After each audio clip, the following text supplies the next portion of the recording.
Welcome back to Project 613.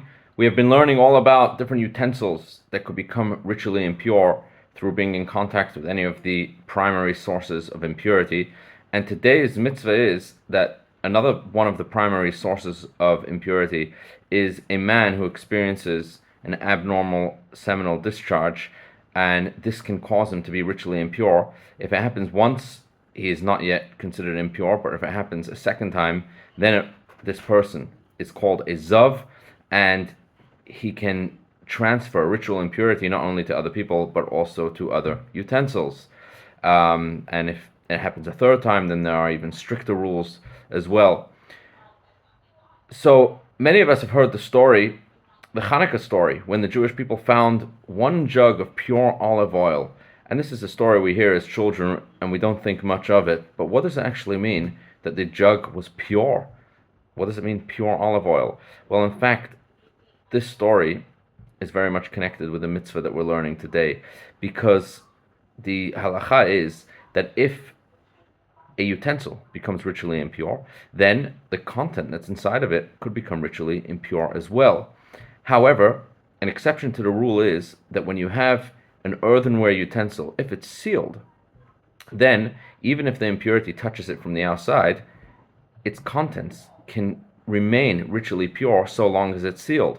Now we can understand why is it that they needed oil that was sealed with the seal of the high priest. This would make sure that the oil would not have become ritually impure. However, in connection to today's mitzvah, there is one last twist to it, and that is that the halacha is that a zav, which is the ritually impure man who we describe in today's mitzvah, if he moves a utensil, even if it's sealed, it's called heset in halacha. If he moves this utensil, then the contents which are inside this utensil could become impure just by being moved by the zav.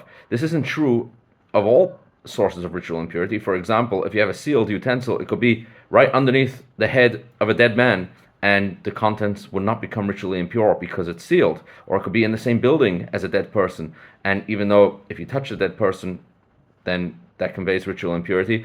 But this jug, if it's sealed and it's in the house of the person who's ritually impure, it does not become ritually impure.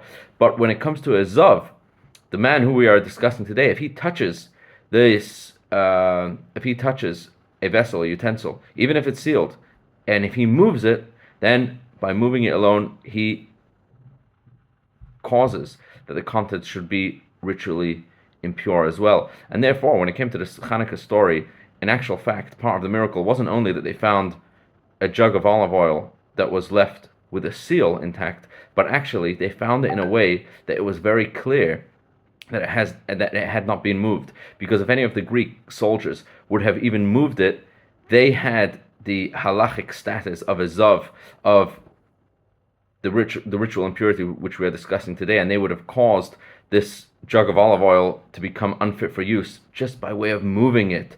But when the Jews went back to the temple and they found that one jug of olive oil, they found it buried in the ground in a way that it was clear that it fell in a natural way and it had not been touched. Therefore, it was saved. And now we can understand what it means that they found one jug of pure olive oil. Have a wonderful, wonderful day.